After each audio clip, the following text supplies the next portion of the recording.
Hey viewers, welcome to my channel Gasp Tech. This is the 13th video in the series of Python programming. In the previous video, given a brief introduction to Numpy arrays, how to create those Numpy arrays, multidimensional Numpy arrays.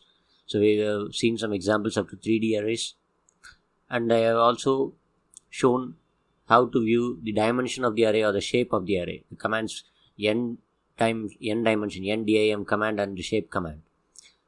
So in this video, we are going to see about indexing of Numpy arrays, how to access the individual elements in the array. So let's move on.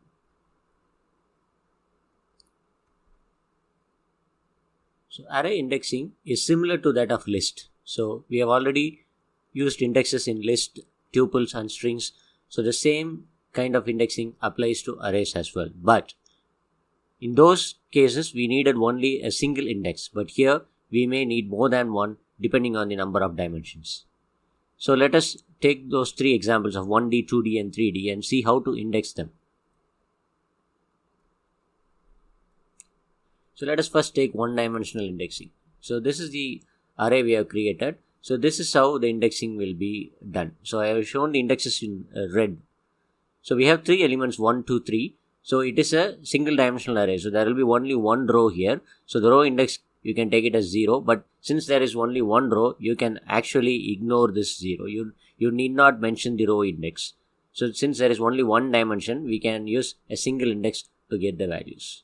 So if I want 2, the corresponding index is 1. So the indexing always starts from 0.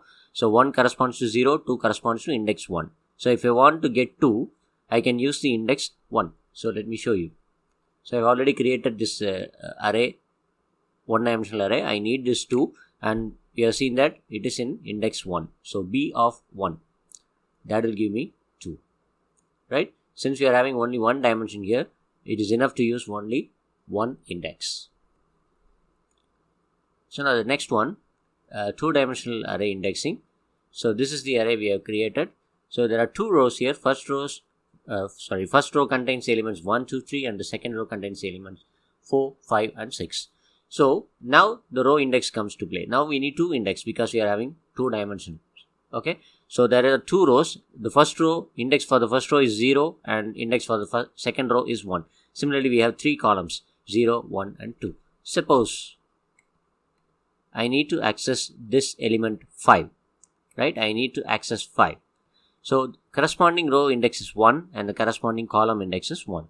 So I can use the index 1, 1. So we need two indexes here. So let me show you.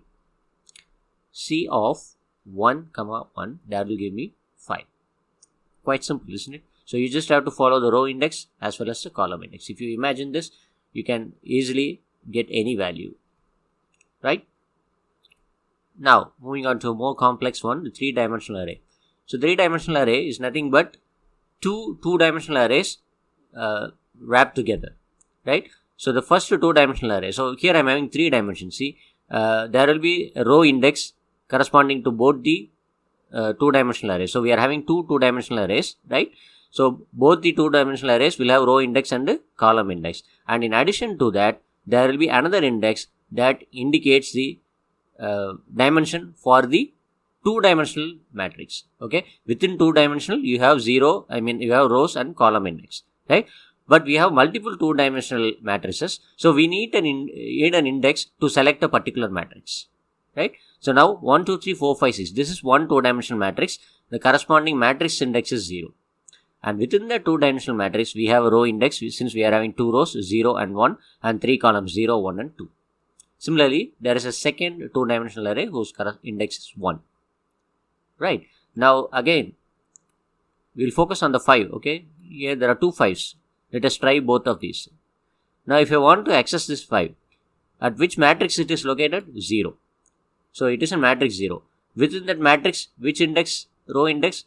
Row index is 1. What is the corresponding column index? 1. So 0, 1, 1. That will give me this 5. Let us check. So I have created this array in variable D. So D of 0, 1, 1. That will give me 5.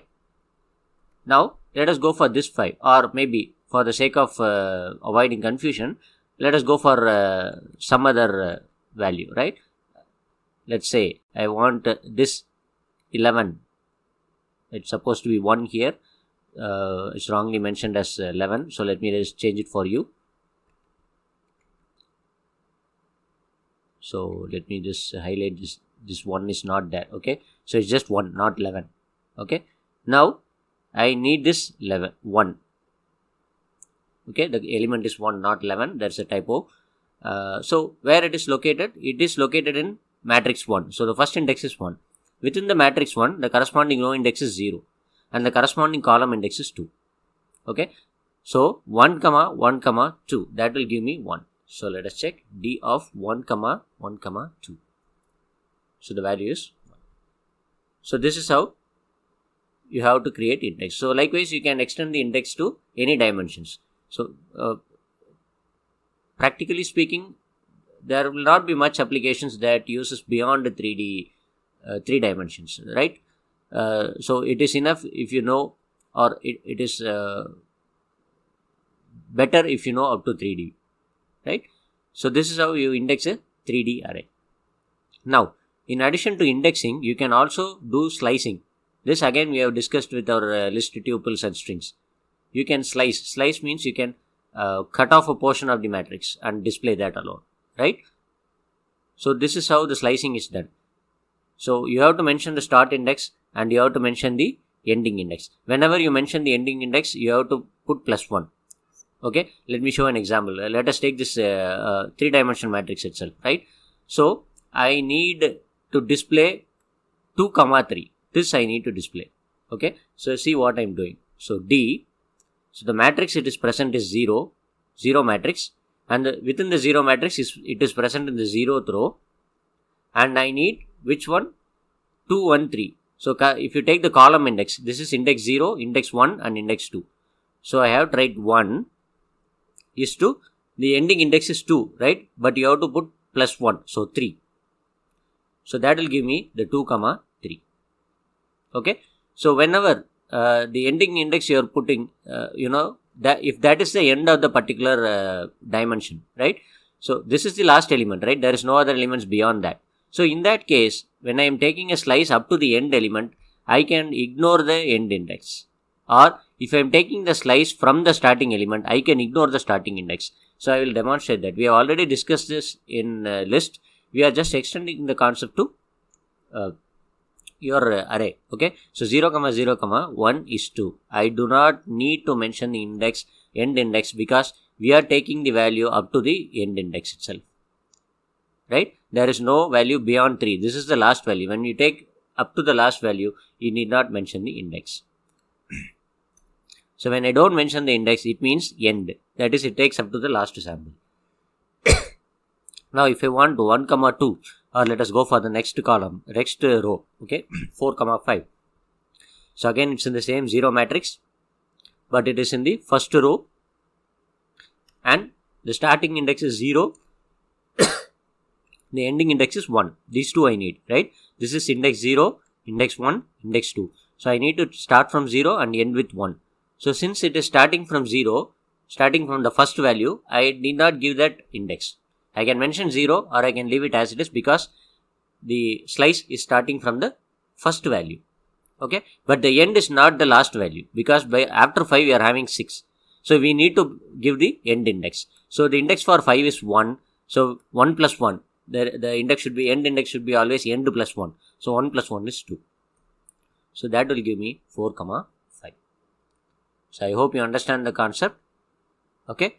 So this is how you perform slicing. Suppose I will give you another example. I need 1, 2 and 4, 5. Okay. So let's see how it is done. Again, it is in 0 matrix. Now I need both the rows, right? So I just give a semicolon, because we are having only 2 rows here, right? So I can give 0 is to 2. So that will take the row 0 and row 1. Start is to end plus 1, right? But we are having only 2 rows. So we need not mention the index. When I don't mention the index, it will take all the rows. But column, what we need? We need the first column and the second column alone. The third column is not needed. 1, 2, 4, 5. That is what we need. Okay, first and second column. So the first column index is 0. So we are starting from the 0. So we need not provide the starting index. but the ending index is 1. Okay, there's an index for the second column is 1, but after that there is another column. So you need to provide the ending index. So ending index is 1. We will provide 1 plus 1, that is 2. So that will give me 1, 2, 4, 5. Okay. I hope you are able to follow. So this is how you perform slicing. Now there is an additional case. If I want 1 and 3 and 4 and 6, I want to take the first and third column, leave the second column. This is an interesting concept. So I can provide an increment, a third argument, that is nothing but an increment. Okay. So look how I do that. So I'm going to take both the rows, right? So I do not need to give any index for the row because I'm going to take all the available rows. Both the rows I'm going to take. But I need first and third column. Okay. So the first column is a starting one. So it starts from 0. You need not provide start index. The third column is the end. After that there is no other columns. So you need not provide the end index also. But now I'm giving a third argument 2, which means I'm giving an increment. So what it will do, since starting index is not provided, it will take index 0. So it will take 1, first column, right? And 4. So in this matrix, both 1 and 4 it will take. Then what it will do, it will add an increment, 0. So initial index is 0. 0 plus 2 is 2. That will move to the third column, right? So let us see this. So that will give me 1, 3, 4 and 6, right? So 1, 3, 4 and 6.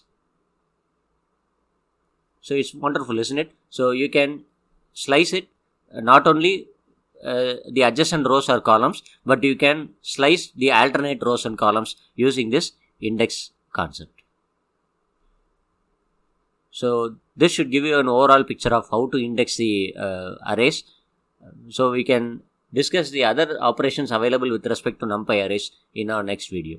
So thank you so much for watching. If you like the video, hit the like button, give your suggestions in the comment box, and do subscribe to my channel if you want more videos. Thank you, viewers.